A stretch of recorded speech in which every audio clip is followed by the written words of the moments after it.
Hola, ¿cómo les va? Bienvenidos a un nuevo programa de Proyectar, esta propuesta que integra arquitectura, construcción, urbanismo, patrimonio arquitectónico e infraestructura de la provincia de Entre Ríos y de la ciudad de Santa Fe.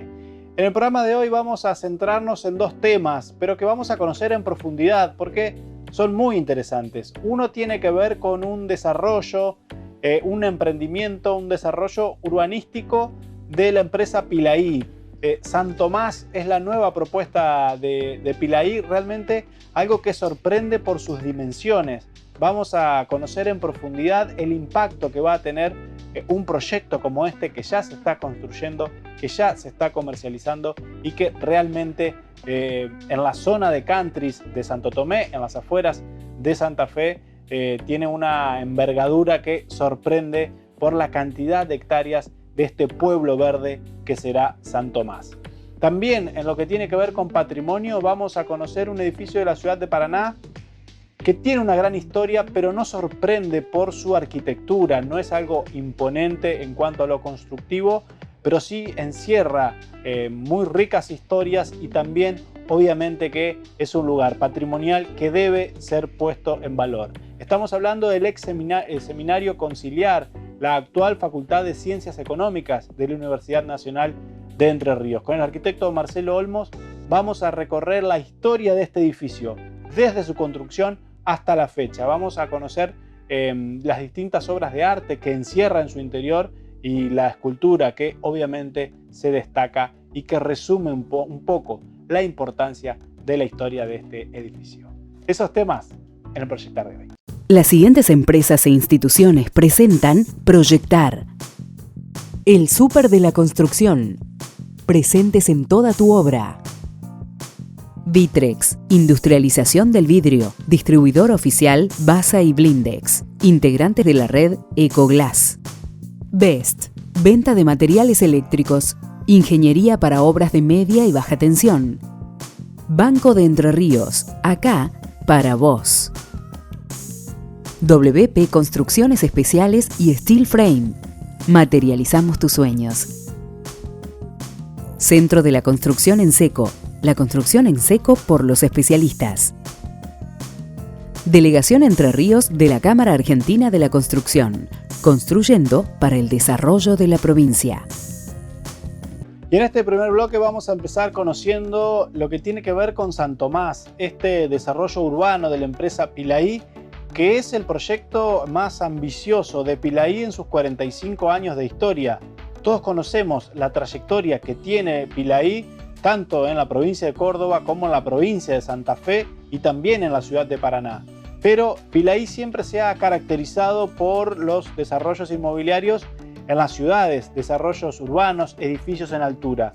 En este caso va a explorar un segmento en la zona de Cantris de la ciudad de Santa Fe, en lo que es San Tomás, este pueblo verde que propone la empresa, que incorpora desde la idea una relación con el entorno totalmente distinta. Los conceptos de construcción sustentable, pero también de estilo de vida.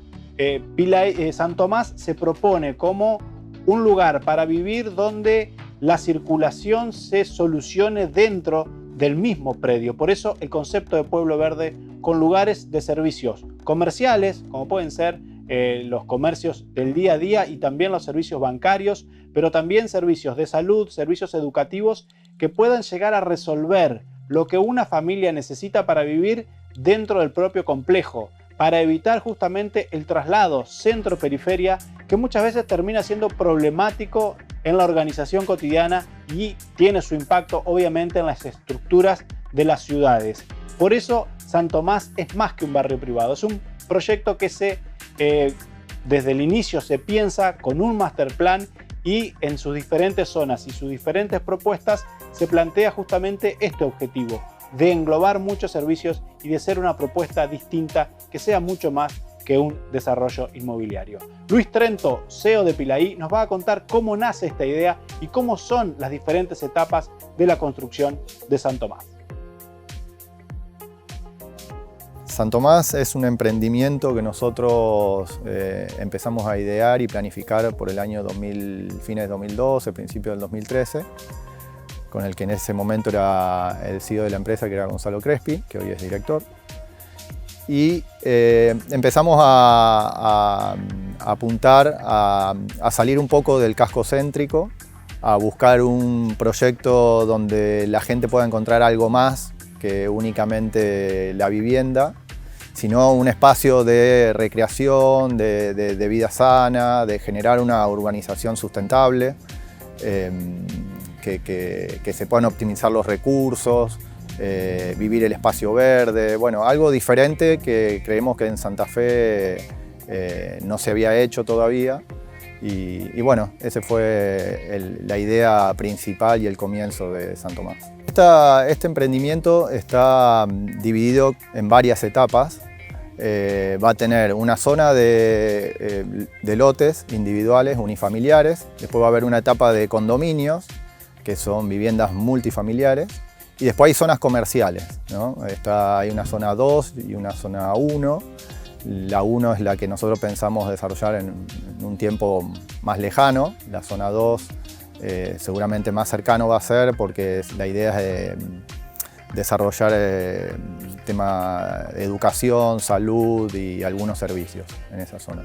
Así que esas son, digamos, las 3 etapas que integran este proyecto de 150 hectáreas. Este proyecto sale un poco de la esfera de los proyectos acostumbrados a los que hacía Pilaí, que siempre era dentro del casco urbano. Esto, dentro de los 45 años de historia de la empresa, nunca tuvo un proyecto de este tamaño, ¿no? Es un desafío para todos nosotros. Hay un equipo muy grande de gente trabajando. Así que para nosotros es desafiante y es un lindo compromiso. Y realmente es un proyecto de más de 100 hectáreas que va a tener un impacto en toda la zona de Santo Tomé, y por eso se están pensando y planificando muy bien todas las infraestructuras. Ya vamos a conocer más adelante detalles. Ahora nos vamos a centrar en esta parte de la entrevista con Luis Trento en relación a lo que tiene que ver con cómo pensaron justamente en un proyecto como San Tomás y cuáles son los espacios comunes que propone el lugar para las personas que terminen viviendo allí. Los espacios comunes, las zonas de viviendas unifamiliares van a contar con espacios deportivos, cancha de tenis, fútbol y salón de usos múltiples. La parte de condominios con zona de plaza de juegos, de bicisendas, zonas para correr y bueno, de recreación. Nosotros al principio tuvimos la sensación de que iba a ser más sencillo de lo que fue. Creo que esto sobrepasó a muchos en cuanto a la magnitud del emprendimiento, porque nos encontrábamos en ciertas entidades gubernamentales como dificultades para poder avanzar con el proyecto, ¿no? Creo que la magnitud sobrepasó a muchos. Por suerte, con el tiempo se logró el resultado final, que es este, ¿no? De poder comenzar las obras después de casi 8 años. Y como decíamos en la apertura de la nota, Pilaí tiene una extensa trayectoria de 45 años en la región como desarrolladora inmobiliaria y como una empresa que se caracteriza por su solidez y por las características de sus planes, que justamente se convierten, luego de que uno va invirtiendo en metros cuadrados, en la mayoría de los casos en departamentos. Bueno, este sistema de Pilaí se traslada a la propuesta de San Tomás. Y le preguntamos a Luis Trento cómo se acopla justamente el sistema Pilaí en este caso y cuáles son los diferentes públicos, porque obviamente que la gente que piensa en irse a vivir fuera del centro de una ciudad, con otro estilo de vida, más en contacto con la naturaleza, no es la misma muchas veces de la que plantea invertir en un departamento, ya sea para vivienda propia o como inversión. Le preguntamos a Luis Trento cuáles son los públicos que se interesan en un proyecto como este. La parte comercial, nosotros tuvimos mucha aceptación de nuestros clientes del sistema tradicional de Pilaí. donde nosotros calculamos que en 2 años podemos estar adjudicando los primeros departamentos en esta zona.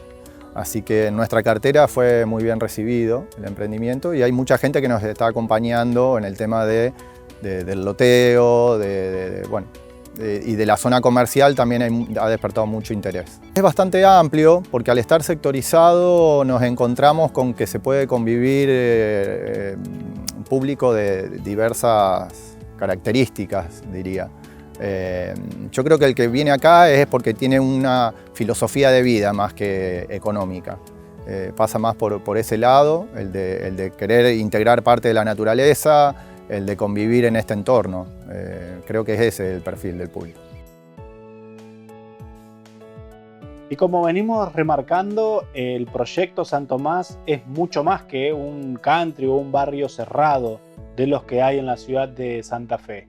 Desde entrada el concepto se plantea como un pueblo verde, por lo tanto hay que pensar justamente en otra serie de servicios que va a brindar este lugar, ya sea servicios deportivos, recreativos, educativos, sanitarios o comerciales, pero la idea es que se solucionen dentro del complejo y que la circulación y el estilo de vida sea totalmente distinto. Le preguntamos a Luis Trento por qué tenemos que pensar San Tomás como un pueblo verde. Eso a lo mejor se facilita hoy la respuesta por lo que estamos viviendo, ¿no? Yo te veo a vos que está con barbijo, yo no lo tengo por la nota, pero hoy este tipo de situaciones que estamos viviendo nos hace pensar en que tenemos que buscar otras formas de vida. El poder convivir con espacios más amigables con el medio ambiente, creo que va por ese lado, ¿no? De poder estar más en sintonía con la naturaleza. Y creo que ese es un poco el objetivo que tiene este proyecto. Nosotros, por la magnitud de este proyecto, uno de nuestros grandes objetivos es trasladarle y ponerle al alcance de la gente todos los servicios que son necesarios para la vida diaria. En la zona comercial, una zona educativa, un centro de salud, un centro de, no sé, un banco. Esas cosas creo que tenemos que acercarla. Eso está dentro de nuestra planificación, así que es uno de nuestros objetivos para este emprendimiento también. Y en el próximo bloque vamos a seguir conociendo más aspectos técnicos de este desarrollo de Pilaí en la ciudad de Santo Tomé, muy cerquita del centro de Santa Fe, con Cristian Martínez, representante técnico de Capitel, que justamente nos va a contar desde la ingeniería cómo están trabajando con un proyecto como este. Pausa muy breve y ya seguimos conociendo más San Tomás aquí en Proyectar.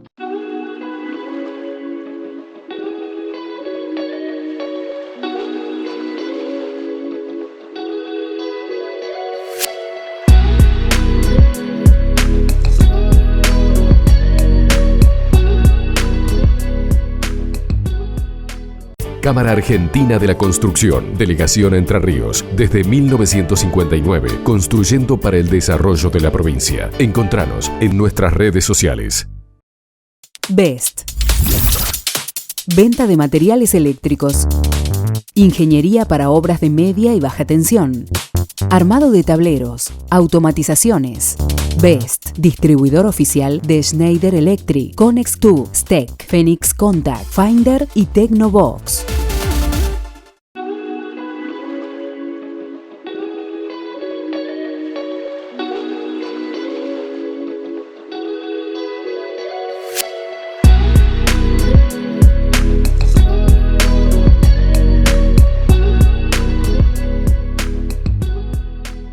Segundo bloque de Proyectar y vamos a seguir conociendo más aspectos de este interesante desarrollo urbano que tiene sus particularidades, como es San Tomás en las afueras de Santa Fe, ahora particularmente en Santo Tomé, y ahora vamos a hablar con Cristian Martínez, ingeniero, representante técnico de Capitel, que nos va a contar justamente aspectos técnicos de esta obra, porque es como pensar el master plan de San Tomás, es como pensar una ciudad o un pueblo desde el punto cero.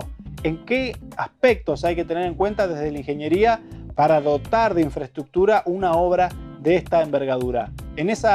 Con esa pregunta, con esa inquietud, comenzamos la charla con el ingeniero Cristian Martínez. Bueno, la primera etapa de San Tomás son 44 hectáreas, que está planteada en un sector de vivienda unifamiliar, que son 117 lotes individuales, de un promedio de 1000 metros cuadrados cada uno, y dentro de las mismas hectáreas, o sea, del mismo complejo, hay 9 macrolotes en donde se construirán condominios, que suman aproximadamente unos 1500, 1600 departamentos. La infraestructura es única para todo el emprendimiento, para todo el desarrollo. Bueno, los servicios que cuenta son agua, gas, cloaca, todo lo que es desagües pluviales, todo lo que es alimentación eléctrica. Para eso son proyectos muy importantes, un desafío desde el punto de vista de ingeniería más que importante, ¿no? Porque, por ejemplo, de lo que es de la parte eléctrica, la factoría de EPE nos solicitó hacer una subestación dentro del complejo que garantice el 100%, digamos, el servicio y de la luz, de consumo. También Pilaí, en el proyecto, en el Master Plan, decidió, hay 2 líneas de alta tensión de 132 kVA, que por una cuestión urbanística y también impacto visual y ambiental decidió correrlas, o sea que eso también es un proyecto muy importante, muy ambicioso, que está previsto dentro de esto. De cloaca hay una estación de bombeo principal para las 50 hectáreas, o sea, para todo el desarrollo, con una cañería de impulsión que son casi 1 kilómetro. De agua, todo el sistema de captación, exploración y distribución, o sea que de ingeniería la verdad que es una obra muy importante y un gran desafío. Y este proyecto, que será construido en etapas, tiene distintas zonas en su desarrollo que van a tener características diferentes. Zonas de viviendas de tipo country, más parecidas a otros barrios cerrados, con lotes muy grandes, con mucho espacio verde, y también sectores de condominio, donde con edificios de 3 o 4 pisos de diferentes alturas se van a poder desarrollar también allí distintas maneras de poder vivir, convivir y disfrutar de este pueblo verde. Pero le preguntamos a Cristian Martínez en relación a qué otros servicios pensaron para San Tomás. Después, en estas primeras 44 hectáreas está previsto todo un área comercial, que no la vamos a desarrollar en esta primera instancia, digamos, de obras, sí está planteado para después. Y en la segunda etapa también hay espacios reservados para servicios comerciales, escuelas y demás servicios, digamos, que sean, digamos, al uso de la comunidad de San Tomás. El proyecto se basa, hay una premisa muy importante en cuanto al punto de vista de sustentabilidad, o sea, estamos planteando mucho lo que es el uso de energías renovables. Va a haber un sistema de red de recuperación de agua para riego. Se está trabajando mucho en los proyectos, digamos, con cubiertas verdes, o sea, para cumplir, digamos, prácticamente lo que a futuro va a ser una normativa ya desde el punto de vista de sustentabilidad. Y ahora nos vamos a centrar en la sectorización que tiene el Master Plan de San Tomás y cómo pensaron la infraestructura vial, no solo de las calles y de los caminos internos de este barrio, sino también en lo que tiene que ver con la conexión de San Tomás con las diferentes infraestructuras viales que atraviesan esta zona en las afueras de Santo Tomé, que justamente tienen un eje muy marcado en lo que es la autopista que une la ciudad de Santa Fe con la ciudad de Rosario. Acá estamos parados sobre un showroom que de alguna manera en lo que es infraestructura visible es lo que se va a ir desarrollando, o sea, el complejo en sí, el desarrollo completo. La idea es hacer, por una cuestión estética, digamos, todo intertrabado. Los cordones cuneta no son como estamos acostumbrados a verlo en la ciudad, sino que es mucho más amigable con el entorno, como se puede apreciar acá. Las rotondas sí, o sea, desde el punto de vista vial, ya desde el punto de vista técnico se hace en hormigón por una cuestión de desgaste. Todos los servicios, absolutamente todos, van a ser enterrados, o sea, no va a haber ningún servicio a la vista, ya sea fibra óptica, tendido eléctrico, agua, gas, cloaca, todo, desagües pluviales. La obra de desagües pluviales también es muy importante, ya que a pedido de la municipalidad nos solicitaron para darnos facilidad hacer una estación de bombeo, que no es solo para este desarrollo, sino que es para todo el Dúo 23, que es el distrito donde estamos nosotros comprendidos. Y es una obra muy importante, o sea que no solo va a servir para desaguar, digamos, los excesos hídricos de San Tomás, sino de todo el distrito. En principio se va a conectar, como se conectan desde este lado de la autopista, El Paso, Dos Lagunas y demás. O sea, estamos ya en presencia de una obra, o sea, se está modificando el rulo que hoy existe en la zona de country, que va a mejorar muchísimo las condiciones de accesibilidad. Y yo creo que por una cuestión de escala, a medida que sigamos avanzando en las demás etapas, seguramente se habilite otro rulo sobre la autopista en el cruce con la Ruta 5, que está del lado sur, digamos, del desarrollo. Los lotes individuales están planteados sobre la parte norte del terreno, o sea que da a Dos Lagunas, por una cuestión de densidad también, o sea, como la escala, la densidad urbana de Dos Lagunas y El Paso es similar a la de los lotes individuales, es como que nuestro barrio de lotes individuales hace de pulmón a lo que sería la zona más densa de condominios. Y sin dudas que ya se puede conocer algo de este desarrollo y que estamos viendo en imágenes, y si uno recorre el master plan también se ve como ciertos aspectos que muchas veces no son tenidos tan en cuenta en otros tipos de obra, aquí tienen un rol fundamental, como es, por ejemplo, el caso de la forestación, que tiene una impronta muy particular en este pueblo verde. Pero además de eso, también obviamente que hay que tener en cuenta altura de los lotes y diferentes cuestiones para pensar las infraestructuras. Con el ingeniero Martínez nos vamos a detener justamente en esas cuestiones, esos detalles que se tienen en cuenta para la construcción y que van a ir marcando las distintas etapas y los plazos de obra. Al estar aprobado el plan hídrico, digamos, en la provincia, hidráulica ya te limita, hay reglamentaciones y leyes que te dan las cotas de nivel, y gracias a Dios estos son terrenos no inundables, o sea que lo único que tenemos que garantizar es que, o sea, los excesos hídricos que caen, o sea, se evacúen rápidamente, y para eso también, o sea, la enorme cantidad de obra que estamos haciendo. Nosotros tenemos un plazo de obra previsto desde el momento que se inicie fuerte, digamos, la obra, de 24 a 36 meses, que mucho va a depender también de habilitaciones que no dependen físicamente de la obra. Nosotros estamos arrancando ya de acá a 15 días con la primera etapa de movimiento de suelo, y después se van a ir incorporando los distintos rubros de las otras infraestructuras, y creemos que para fin de año vamos a estar en la curva de mayor producción. En ese pico de producción probablemente más de 120 empleados de la construcción, o sea, en forma directa, y después en forma indirecta multipliquemos por 2. Capitel es la empresa constructora que está como contratista principal. Lo que sí Capitel, o sea, hay infraestructuras muy específicas, por ejemplo la eléctrica, que sí va a subcontratar a una empresa especialista en ese rubro. Y le preguntamos al ingeniero Martínez qué implica para un profesional pensar un proyecto de estas características, porque sin dudas que no es algo tan habitual que uno pueda llegar a pensar un desarrollo de este tipo que supone pensar un pueblo desde cero. No, la verdad que, o sea, este proyecto es un gran desafío desde el punto de vista de ingeniería, sobre todo porque surgió con la premisa fundamental de lograr un pueblo verde. Y eso implica para la ingeniería, o lo que venimos del rubro duro, digamos, de la ingeniería, de poder hacer un mix entre lo que es el espacio verde, la sustentabilidad, acomodar todas las redes y toda la infraestructura a lo que es la forestación existente, tener esa interacción permanente con los paisajistas, con los que manejan toda la parte urbana, digamos, y de sustentabilidad, o sea, de paisaje. La verdad que es un lindo desafío y muy importante, digamos, para mi carrera. Y dejamos este tema de lado y hacemos la segunda pausa, pero muy cortita. En un minuto seguimos con más arquitectura aquí en Proyectar.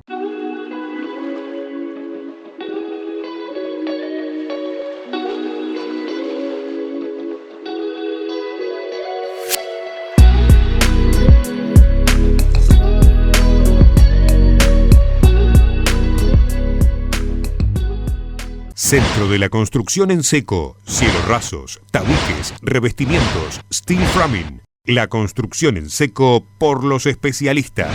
Encontranos en www.construsecoweb.com.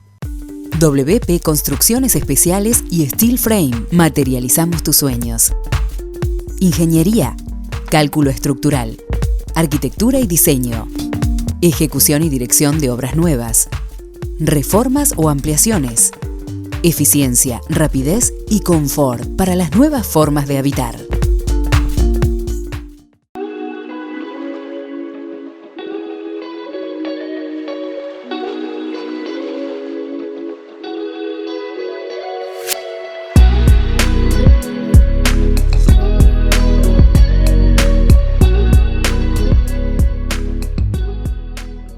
Tercer bloque de Proyectar, y antes de meternos de lleno en la siguiente nota, agradecemos a todos los suscriptores de YouTube. Esta semana llegamos a 18.000 suscriptores en el canal de Proyectar, Proyectar TV en YouTube, donde están los contenidos de estas 6 temporadas organizados en lista de reproducción con distintos temas: arquitectura, construcción, patrimonio y demás cuestiones que tratamos aquí semana tras semana. Así que agradecemos a todos los que se suscribieron, a los que nos ven por el canal de YouTube, donde transmitimos sábado a sábado en simultáneo también este programa.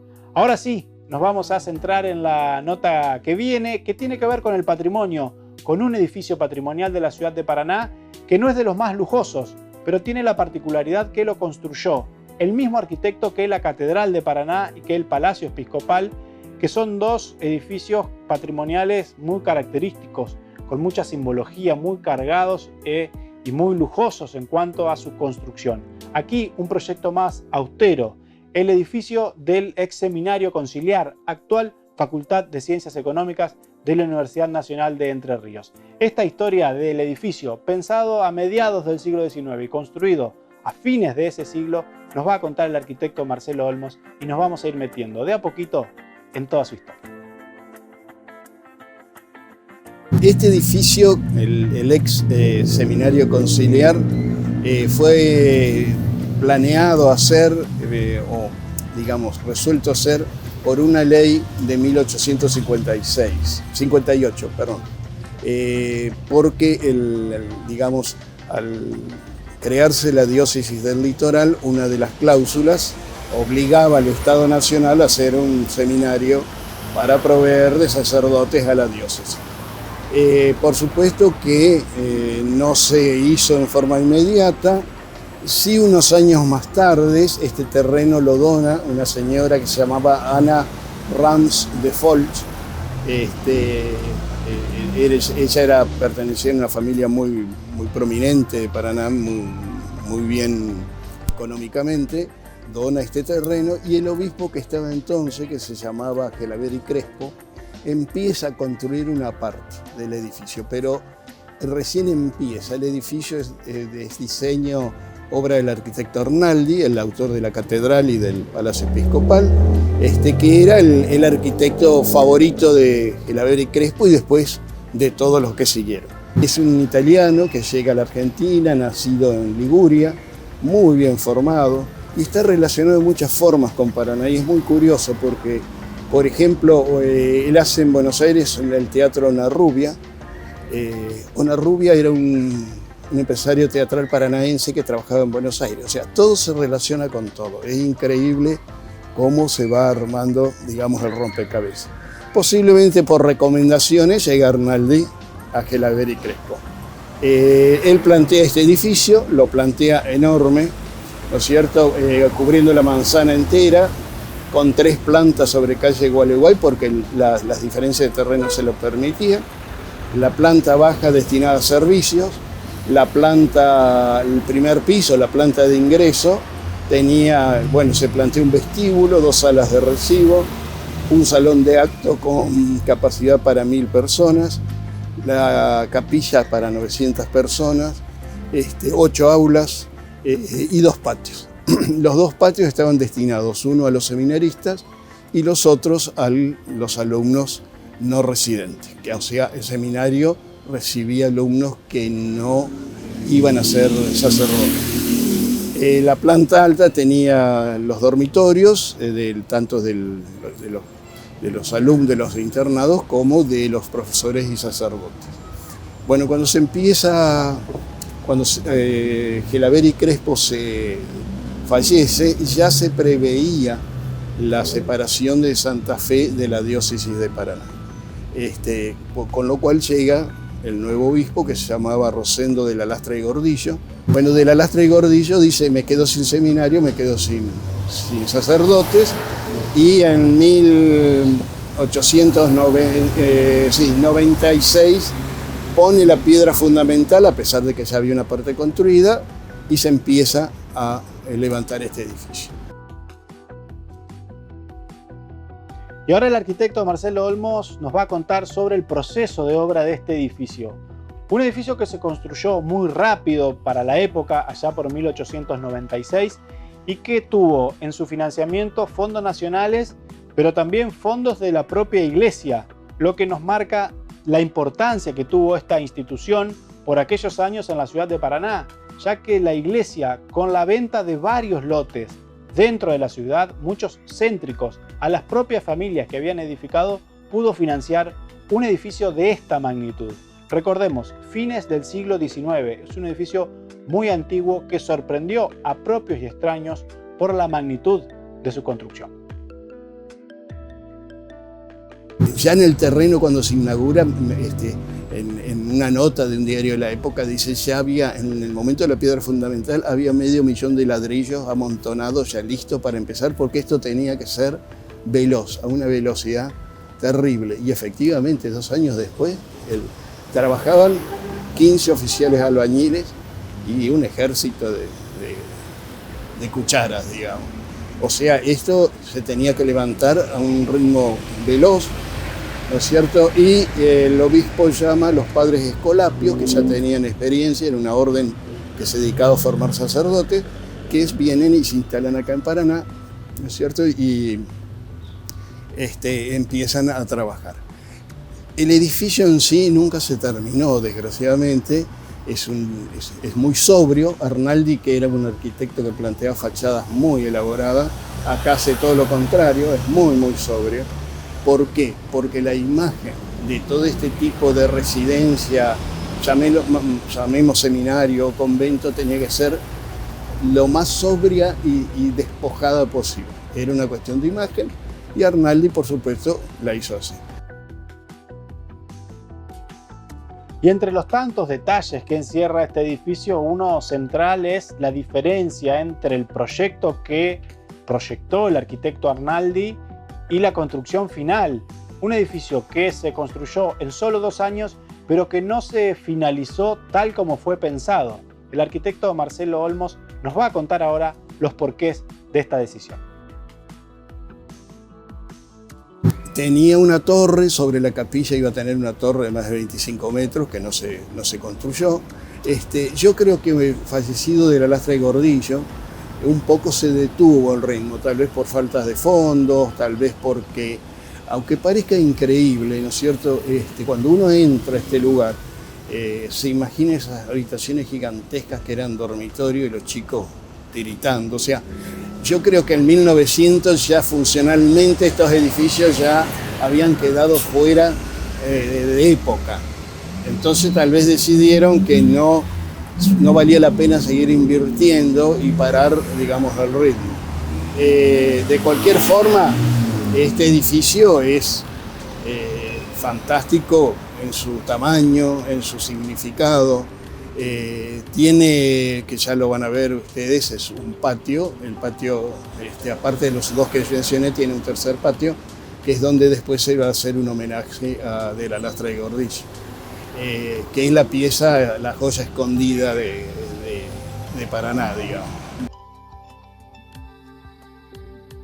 Y ahora hacemos una pausa, pero en el último bloque de Proyectar vamos a seguir conociendo más historias de este edificio, de la escultura y su enorme valor que tiene en su interior y distintos aspectos que el arquitecto Marcelo Olmos nos va a seguir contando. Ahora una pausa muy breve y ya seguimos con más Proyectar.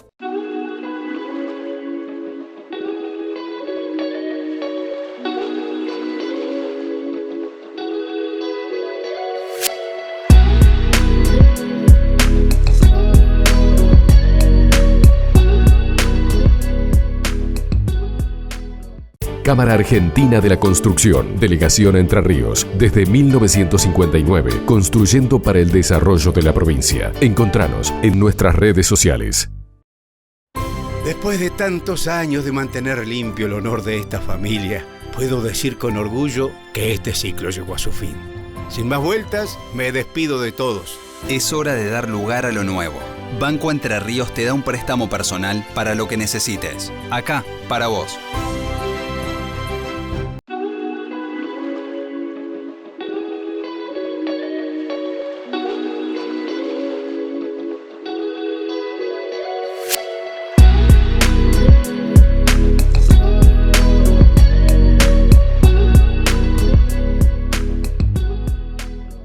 Último bloque de Proyectar, y mientras hacíamos esta nota y preparábamos todo el material, conocimos una noticia que nos alegró, porque realmente que el estado de deterioro que tiene este edificio también es uno de los puntos que abordamos. Pero conocimos esta semana que la Universidad Nacional de Entre Ríos anunció la puesta en valor y el llamado a licitación para la obra de refacción de las fachadas del edificio de la Facultad de Ciencias Económicas de la ciudad de Paraná.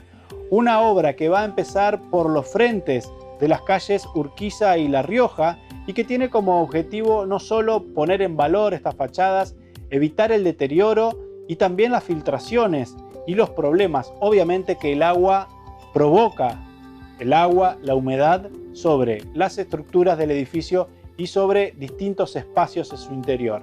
Ya está abierta la licitación, se van a abrir los sobres justamente el 27 de mayo en la sede del rectorado de la Universidad Nacional de Entre Ríos en la ciudad de Concepción del Uruguay. Pero obviamente que seguiremos de cerca lo que pase con esta puesta en valor de un edificio que bien vale la pena porque es parte del patrimonio de la ciudad de Paraná.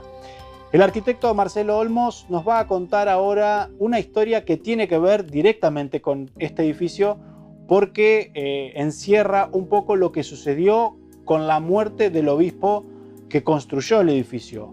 Un obispo que tiene una estatua en su interior que también encierra un gran valor, pero que realmente cuando murió marcó un hecho trascendental para la ciudad de Paraná, con distintas anécdotas que no solo muestran lo importante del obispo para la época, sino también distintas cuestiones políticas que bien vale la pena conocer. Bueno, cuando fallece de la lastra y Gordillo en 1909, él estaba muy enfermo y quiere dejar su obispado en función de que estaba realmente muy grave. Por supuesto, las normas de la época un poco apuntaban que debía morir con la mitra puesta, digamos. O sea, fallece acá en Paraná. Y hay una anécdota muy entre graciosa, curiosa. En esa época había una ordenanza que existe todavía de que dentro de la ciudad no se podían sepultar personas. La tradición indica que el obispo es enterrado en la catedral. Entonces el cabildo eclesiástico, que era el grupo de sacerdotes que gobernaba la diócesis en ausencia del obispo, comunica a la municipalidad que va a enterrar el obispo. Y la municipalidad, el Consejo Deliberante, le informa que está prohibido. Ahí se arma una realmente comedia italiana, que los diarios de la época la reflejan y es hasta graciosa, porque al recibir esa negativa se prepara entonces a trasladarlo a Córdoba, porque el gobierno de Córdoba manda un telegrama diciendo que lo va a enterrar en la Catedral de Córdoba. Entonces se prepara el trayecto del tren que va a salir de Santa Fe. Todos los pueblos preparan las banderas, las escuelas, los intendentes. En esa época era muy importante una figura de este tipo. Y tropa y gente va hacia el puerto con el féretro.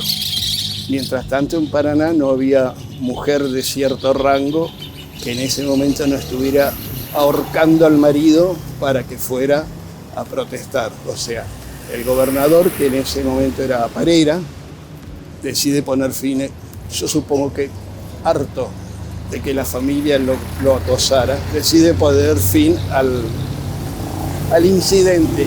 Lo llama Jaime Bausis, el intendente, y le dice: esto se terminó. se entierra en la catedral. Baucis dice, entiendo, hay una ordenanza, sí, pero hay que tener en cuenta que acá más allá de la ordenanza hay un hecho social muy, muy importante. Todos en el puerto, el barco listo, de vuelta para la plaza, todo el cortejo con el cajón, y lo entierran en la catedral. El resultado fue que medio consejo deliberante renuncia. Y ahora el arquitecto Marcelo Olmos nos va a contar más detalles de este personaje importantísimo en la historia de este edificio, que es el obispo de La Lastra y Gordillo, y también de sus escultores o quienes estuvieron a cargo de la estatua que hay en su interior, los escultores Fontana y Scarabelli, que realmente tienen un reconocimiento a nivel nacional e internacional que hacen gran parte del valor de la obra que encierra este edificio.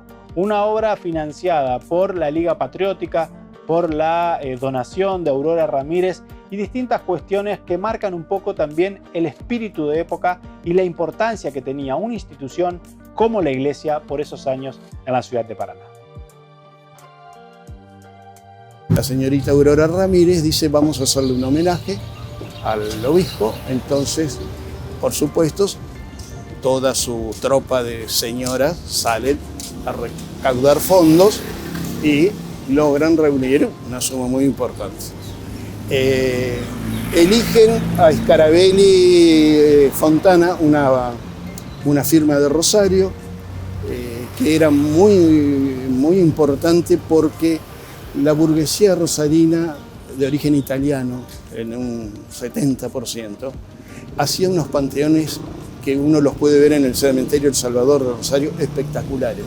O sea, el que cuando todo esto pase y se animen, vayan, porque no van a poder creer lo que hay. Y bueno, y esta gente proveía a esos panteones. Luigi Fontana, que era la cabeza, era un escultor italiano muy bien formado, había sido formado en la escuela de Brea, en Milán. Adhería a un movimiento italiano que se llamaba el verismo, o sea, despojaba las esculturas de todo romanticismo y eran muy realistas, muy realistas, como van a ver la de acá. Y a su vez él, cuando encaraba estos homenajes fúnebres, se basaba mucho en fotos, retratos, trataba de ser lo más exacto posible en cuanto al personaje que tenía que honrar. Ellos habían ganado el premio en el centenario del Monumento a la Agricultura en Esperanza, también un imponente monumento en bronce que le valió a Luigi Fontana en el año 1915 que el rey de Italia lo hiciera caballero del reino. O sea, imaginémonos a Luigi Fontana, hay varios trabajos hechos sobre él de gente de Rosario, un imponente caballero italiano muy fascistoide, porque después apoya a Mussolini y su trupe. Era un personaje que iba más allá de un simple escultor. Scarabelli era más desdibujado. Pobre Scarabelli era como el acompañante de la orquesta, ¿no es cierto? Bueno, y encara esta escultura que es realmente magnífica. Está muy bien hecho porque es un volumen neto, que es muy difícil, sobre todo en fines del siglo XIX, principio del XX, una escultura de este tipo, porque vos no estás tratando un héroe como San Martín, que el uniforme, el caballo. Un obispo, mucha vestimenta, no sabes cómo resolverla, y él la resuelve de una manera impecable. ¿No es cierto? Con un basamento de granito de Córdoba porque era la ciudad natal de La Lastra y Gordillo, y realmente la obra es espectacular. En el caso de este monumento también es un monumento impecable, pero impecable, que nadie conoce, nadie sabe ni siquiera cuál es su origen, cuál es su... a quién honra, porque de La Lastra y Gordillo fue realmente un personaje que trabajó muchísimo. Se recorrió su diócesis, que era entre Ríos Corrientes y Misiones, en 1900. Imaginémonos lo que era patear Misiones en 1900.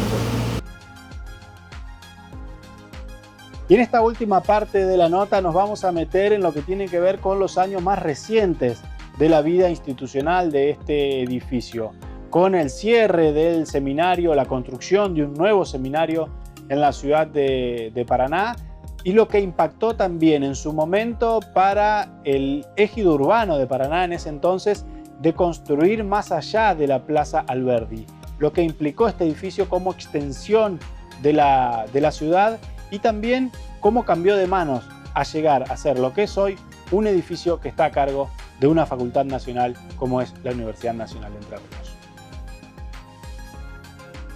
Este edificio fue muy activo, ¿no es cierto? Hay registros gráficos, ¿no es cierto?, de los seminaristas en el patio más bajo, o sea, el patio que da hacia el oeste. Hay un par de registros donde, digamos, debe haber tenido regularmente 80, 100 seminaristas acá adentro. Hasta que el edificio, viste, como te mencioné, quedó un poco como fuera de... perdió su funcionalidad. Demasiado grande, demasiado frío, metido en el centro de la ciudad, algo que no les gustaba, porque querían algo más apartado. Y en el año 34, cuando Paraná es elevada arquidiócesis, se construyen dos edificios, la residencia del Parque Urquiza y el seminario que conocemos como el Seminario Nuevo, en donde está ahora, ¿no es cierto?, que ya son otro tipo, es un tipo de arquitectura más funcional, más moderna, más con esa idea que navega entre el neocolonial y lo californiano, o sea, que después acaba de tener un boom impresionante y ya tiene otras características. Y el edificio queda abandonado, cerrado. En algunos momentos yo recuerdo, hubo un taller textil, una fábrica textil, tuvo otras funciones, se alquilaba, la capilla siguió funcionando, por lo menos en lo que yo recuerdo siguió funcionando mucho tiempo. Esto pasó a manos de la universidad en los años 80, porque ya la Universidad Católica había instalado acá algunas sedes académicas. Cuando se crea la Universidad Nacional de Entre Ríos del año 1973, pero en esa época se hace un arreglo donde se traspasa, creo que no lo tengo muy en claro, pero creo que se traspasa Ciencias Económicas a la UNER, de la UCA de la UNER, y adquieren el edificio que tenía, por ejemplo, el frente sobre Ilia, digamos, la planta alta estaba a medio construir, no estaba toda. La universidad lo completa, le hace el revoque porque era ladrillo visto, le hace el revoque que, digamos, no le agrega mucho mérito. Le saca las vigas de hierro que son las esquinas para los balcones sobre la puerta principal. Le hace una serie de reformas que bienvenidas sean, más allá de los aciertos, porque el edificio se salvó de una demolición, una parcialización que lo hubiera realmente degradado, digamos, hubiera desaparecido un esfuerzo muy grande, porque este edificio debe haber sido un esfuerzo para la ciudad terrible. Y otro dato curioso es que la Plaza Alberdi, que se conocía como los bajos del Tajamar de Verdú, en realidad era digamos, las vertientes afloraban, era un yuyal, un pajonal, que incluso detrás del Cine Círculo, hasta hace no mucho, 30 años, había cañaverales, porque era parte de ese pajonal. Imagínense que levantar esto significó que la ciudad siguiera, digamos, hacia el este, con una impronta mucho más fuerte. Yo creo que este edificio, tal vez no diga nada porque no tiene una ornamentación adentro, salvo la capilla que tiene un juego entre sus bóvedas y lo demás, no va a hablar mucho, y sobre todo la capilla, cuando se mudó el seminario se llevaron prácticamente todo. El edificio en sí tal vez no tenga el atractivo, digamos, que puede tener la catedral, la casa de gobierno, pero es importante. Imaginemos, ¿no?, Paraná, semejante obra, era un desafío terrible.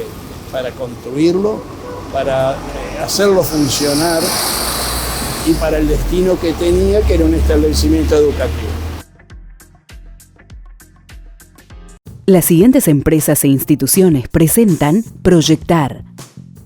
El súper de la construcción. Presentes en toda tu obra.